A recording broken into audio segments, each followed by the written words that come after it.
ഇന്നലെ കിടന്നിട്ട് ഏറെ വൈകിട്ടാണ് പൂമോള് വിളിച്ച് പറഞ്ഞത് നാളെ ഞാനും ജൂവി അങ്ങോട്ട് വിരുന്ന് വരുന്നുണ്ട്. പിന്നെ എന്റെ സന്തോഷം പറയണോ, അപ്പൂസിനെ മാനേജ് ചെയ്യാൻ ഒരാളെ കിട്ടല്ലേ, രക്ഷപ്പെട്ടില്ലേ. 10:10 ഞങ്ങളെ നാട്ടിൽ നിന്ന് നേരെ പാലക്കാട്ടേക്ക് പോണ ഒരു സൗദി പറഞ്ഞ ബസ് ഉണ്ട്. അതിന് കയറിയാൽ ഇവിടെ വീടിന്റെ അടുത്ത് വന്നാറ്. പൂമോളും ജൂവി എത്തുന്നതിന്റെ മുന്നേ ഞാൻ വീടൊക്കെ വേഗം ഒന്ന് ക്ലീൻ ചെയ്തു.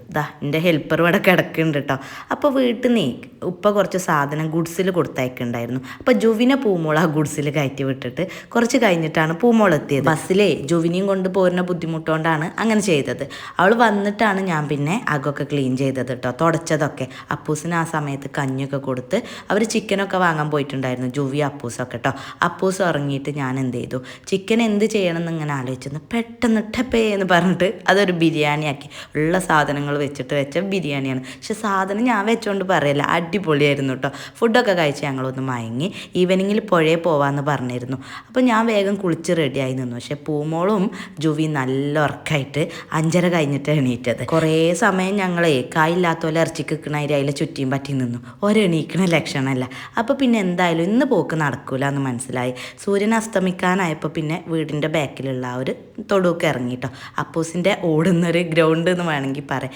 നെട്ടോട്ടം ഞാൻ പിറകെ ഓടേണ്ടി വരും. അത് കഴിഞ്ഞ് വൈകുന്നേരത്തിന് അപ്പൂസിന് കൊടുക്കാൻ വേണ്ടി കോഴിക്കോട്ടിൽ നിന്ന് 2 മുട്ടയൊക്കെ എടുത്തിട്ട് അത് ബട്ടറൊക്കെ വെച്ചിട്ട് പൊരിക്കാമെന്ന് വിചാരിച്ചു. തൈരില്ലായിരുന്നു കേട്ടോ. പിന്നെ പൊതുവേ രാത്രി തൈരും മുട്ടയൊന്നും നല്ലതല്ല എന്നറിയാം. പിന്നെ ഒരു ബുൾസൈ അടിച്ചിട്ടാണ് അപ്പൂസിന് കൊടുത്തത്.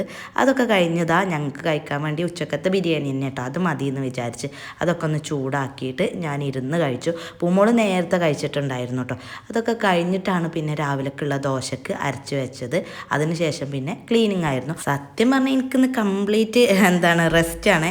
വീഡിയോക്ക് വേണ്ടി മാത്രം ഓരോന്ന് ചെയ്യാണ്. ഇവിടെ ഇതാ ഡ്രസ്സൊക്കെ അലക്കി വിരിച്ചിട്ടിട്ടുണ്ട് കേട്ടോ. ക്ലീനിങ് ഒക്കെ പൂമോൾ തന്നെയായിരുന്നു. ഞാൻ ഫുള്ള് ലാവിഷായിട്ട് ഇരുന്ന് വീഡിയോക്ക് വേണ്ടി മാത്രം ഇങ്ങനെയൊക്കെ ചെയ്യായിരുന്നു. ഫുൾ ക്ലീനിങ് ഒക്കെ കഴിഞ്ഞിന് ഞങ്ങൾ അപ്പൂസിനെ ഉറക്കിയിട്ട് സിറ്റൗട്ടിൽ പോയി കുറച്ച് നേരം വർത്താനം പറഞ്ഞിരിക്കാമെന്ന് വിചാരിച്ചു. അപ്പോൾ ഇന്നത്തെ വിശേഷങ്ങൾ ഇത്രയൊക്കെ ഉള്ളൂ. വീഡിയോ ഇഷ്ടമായാൽ ലൈക്ക് ചെയ്യാനും കമൻറ്റ് ചെയ്യാനും ഷെയർ ചെയ്യാനൊന്നും മറക്കരുത്. അപ്പോൾ കൂടുതൽ വിശേഷങ്ങളായിട്ട് ഇൻഷാ അല്ലാഹ് നമുക്ക് മറ്റൊരു വീഡിയോയിൽ വീണ്ടും കാണാം.